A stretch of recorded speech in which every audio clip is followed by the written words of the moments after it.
안녕하세요. 이번 시간에는 팀노바에서 잘해질수록 서로 이제 많이 예민해지고 싸우는 경우에 대해서 한번 얘기를 해보도록 하겠습니다. 응용 2단계 친구들이 가장 다툼이나 의견 대립이 되게 많은 편이거든요. 그래서 서로 개발 실력 별로거나 도움 안 되면 많이 싸워요. 그러니까 많이는 아니고 한 10팀 있으면 한두 팀은 꼭 갈등이 있는 편인 것 같아요.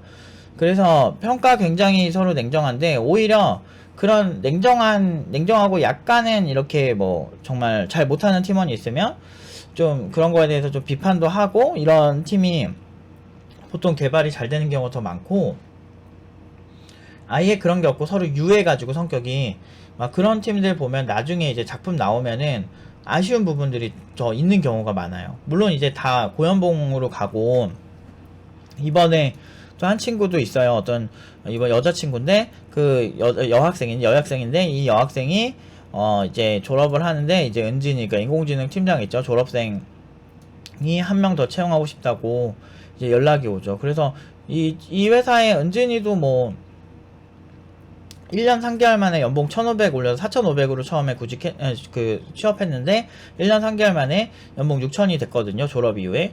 근데 이제 그 다음에 들어간 친구는 이번에 진욱이란 친구가 여기에 5,800으로 들어갔고, 그리고 또 한 친구를 더 채용을 하는 거예요. 이 친구가 팀장이다 보니까 최초 이제 채용 권한이 이 친구한테 있거든요. 그래서 이 친구가 이번에는 얼마에 갈지 모르겠어요. 여학생이긴 해요. 그래서 그 친구까지 이제 좋은 조건으로 먼저 데려고 가고 싶어서 졸업도 아예 하기 전에 미리 컨택이 지금 됐어요. 그래서 이제 그 회사 이제 CTO 분이랑 면접도 보고 하기는 다 해야 되겠지만, 앞에 친구가 붙은 걸 봤을 때, 그리고 은진이가 팀장이라는 걸 봤을 때는 또 긍정적인 결과가 나오지 않을까 싶고요. 사실 뭐 이 회사에 안 가더라도 사실 저희는 그렇게 아쉬운 상황은 아니에요, 사실은. 왜냐면 그 워낙에 그 지금 팀노바 졸업생들 원하는 그 분들이 진짜 많으세요. 그래서 거의 한 일주일에 한 통 정도는 그 외부 업체에서 메일을 꾸준히 받는 것 같아요. 근데 졸업생이 없고, 저희 같은 경우는 아무래도 졸업생이 가는 회사들이 좋은 회사가 많거든요. 이 회사도 수백억 밸류에이션 평가를 받는 회사고요. 그리고 대표님이 카이스트 박사님 출신이시고, 그리고 여기 이제 그 주요 임원진들이 아이비리그, 뭐 하버드, 예일, 뭐 브라운, 뭐 프린스턴, 막 이런 대학교 있죠. 미국 동부의 그 명문대, 그곳을 이제 아이비리그라고 하는데, 그곳 출신 분들이랑 카이스트 출신 분들이 임원진으로 있으신 곳이에요. 그런 곳에서도 기술력을 인정받고 있는 거예요, 은진이가. 그러니까 팀장 자체도 내 팀이 되게 중요하니까 여기에 좋은 성과를 내기 위해서 팀노바 팀원들 먼저 데려가는데, 왜 그런 구도가 생기냐면, 은진이도 팀노바 졸업생이니까 팀노바에 대해서 잘 알 거 아니에요. 근데 팀노바에서는 실력이나 이런 부분에서 굉장히 냉정한 편이에요, 서로. 특히나 그러니까 기초 때는 항상 친절하게 하려고 하고, 제가 그렇게 하려고 노력을 하는데, 반대로 이제 응용 2단계에서는 정말 냉정해요. 그래서 사실 기초에서 비대면이나 수업 때는 누구누구님 이렇게 하면서 수업을 하지만, 응용 2단계 가면은 저보다 어린 친구들한테 편하게 해요. 왜냐면 우리가 공부를 이미 이전부터 했고 좀 어느 정도 안면도 있고 친해진 상태이기 때문에. 그리고 코칭에도 효율적이에요. 서로 수평적인 구도로 제가 정확하게 딱 바라보는, 누구누구야 이거는 안 되지, 이렇게 하면 안 돼 라고 얘기를 하게끔 이렇게 하려면 그 구도가 훨씬 저는 코칭이 편하더라고요. 그래서 이제 그런 식으로 이제 하게 되면, 이제 저도 냉정하고, 이제 기현 팀장님도 냉정하고, 실력에 있어서 우리가 되게 프라이드가 강하기 때문에 굉장히 냉정하게 코칭을 해요. 그러다 보면 되게 못하는 사람들한테 그냥 못한다 그래요. 넌 이래서 못하는 거고, 이렇게 되면 일정 밀린 거고, 그럼 네 책임이지. 넌 그 정도 연봉밖에 못 받아야 되는 게 맞아 라고 얘기를 해요. 이게 감정적으로 막 끌어내리려고 그러는 게 아니고, 냉정하게 우리가 회사 대표라고 생각해 보세요. 저 친구를 그냥 못하는데 고연봉을 줄 수는 없어요. 그러니까 우리의 잣대를 쓰는 게 아니고, 저는 뭐 제 학생들 너무너무 좋죠. 너무너무 예뻐하고. 그런데 그거는 제 개인적인 감정이고 그건 중요하지 않아요. 현업에선 이 사람이 이 돈을 받을 만큼의 실력이 되는가 굉장히 냉정하게 평가하기 때문에, 응용 2단계 학생들 자체가 그래요. 그래서 굉장히 평가가 냉정해요. 그래서 제가 물론, 그리고 그런 평가들이 저한테 들어왔을 때 저는 중재하는 역할을 해요. 나중에 진짜 너무 최악의 상황에는 그렇게 평가하고 감정이 상할 수는 있지만, 그래도 우리는 프로페셔널이니까 이런 부분은 이해를 해야 된다. 그리고 그렇게 지적을 제3자가 하다 보면 그런 단점들이 공통적으로 많이 나오는 게 있으면 그걸 고칠 필요가 있다. 그러면은 확실히 더 고연봉으로 가는데 훨씬 좋다. 그래서 보통 보면은 연봉 막 7천으로 간 세은미 같은 경우도 그런 그 오히려 자기 자존감이 떨어질 정도로 자기 자신에 대해서 아무래도 좀 약간 기준이 좀 낮은 편이었어요. 그러니까 기준이 낮다기보다는 기준은 되게 높은 거예요. 그 친구는. 그러니까 내가 이것보다 훨씬 잘해야 된다라는 게 있지만 다른 사람들이 비판하거나 이런 거는 수용을 꽤 잘하는 편이었어요.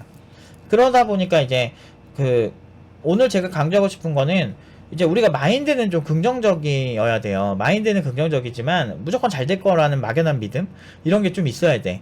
근데 대신에 기준은 좀 높여야 돼요. 그러니까 이런 냉정한 평가로 서로 이제 심하게 되면 싸우게 되는 경우도 있고 이렇게 되는 게 사실은 김치만 봐도 알 수 있을 것 같아요. 한국인들의 김치 사랑. 김치 안에 모든 재료는 국산으로만 만든다는 그런 어떤 그 프라이드. 그래서 보면 종근당이나 되게 유명한 김치 만드는 데 있잖아요. 그런데 보면 좀 국산 재료로만 다 만드는 그런 김치들도 많아요. 근데 그게 진짜 쉽지가 않거든요. 그러니까 기준이 높고 그런 걸 소비자들이 많이 원하면 그렇게 진짜 비싼 김치가 많이 나와요.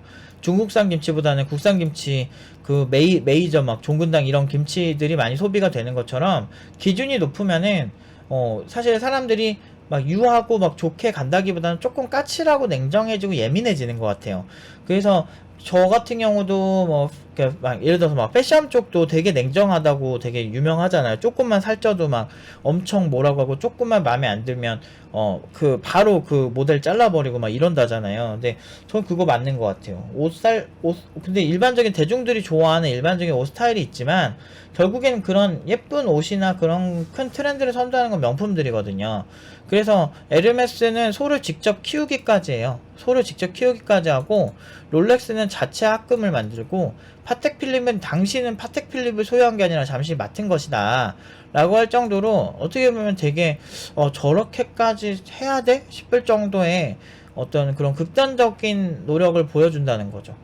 근데 보통 김치는 국산으로 다 만들 수 있는 거 아니야? 라고 얘기할 수 있겠지만 안 그래요. 여러분들 우리가 먹는 많은 재료들의 상당수가 대부분 수입산이거든요. 안 그러면 너무 비싸가지고. 그래서 대부분 음식점에서 우리가 밥을 먹으면 수입산을 대부분 먹는다고 생각하시면 되는데 근데 유난히 김치만 그래. 그리고 우리나라 태권도 잘하잖아요. 태권도만 유난히 기준이 높아.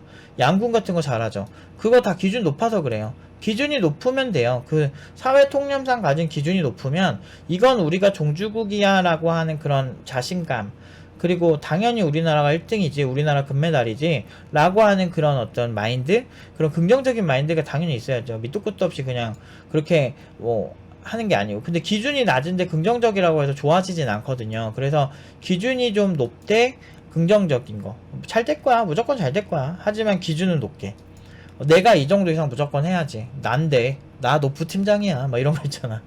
마인드 컨트롤 같은 거 있죠. 이게 그런 것처럼 여러분들도 나 누구누구야, 나 홍길동이야, 나 이 정도 나는 충분히 나중에 얼마든지 이게 다 될 거고, 나 며칠 뒤에 내가 개발자 되더라도 한 연봉 5천 이상은 당연히 받아야지, 이런 마인드나 확신이 필요해요.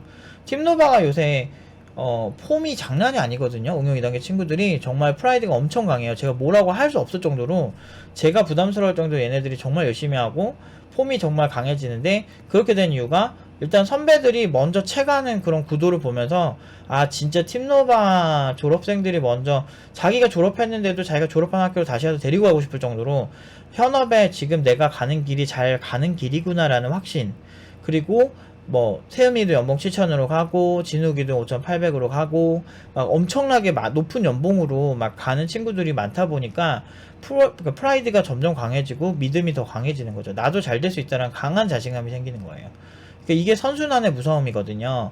그래서 좋은 방향으로 선순환하고 대신에 기준이 높고, 이 두 가지만 명심을 하시면 여러분들도 인위적으로 여러분들의 상황을 그렇게 만드세요. 뭐 제가 만약에 혼자 공부를 한다라고 생각을 한다, 물론 이제 이런 커뮤니티에 같이 이렇게 잘 나가는 사람들끼리 같이 가는 게 나중에 졸업 이후에도 팀노바 졸업생들끼리 뭉쳐서 같이 창업을 한다든지, 어떤 한 친구가 CTO가 됐는데 그 회사의 개발자들이 그런 회사, 좋은 회사들이 많아요. 연봉이 되게 많이 주는 그런 회사들이 많은데, 그런 회사에 서로 이렇게 다 흡수해요. 그래가지고 어떤 한 회사는 팀노바 출신 개발자들이 한 5명 이상 있는 개발자들 그런 회사도 있어요. 지금 되게 엄청 매년 성장 막 100% 200% 하는 회사인데도 팀노바 출신 개발자도 엄청 많은 회사들도 있고요.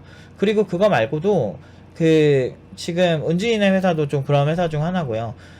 그런 식으로 저런 알짜 회사 강소기업이라고 하거든요.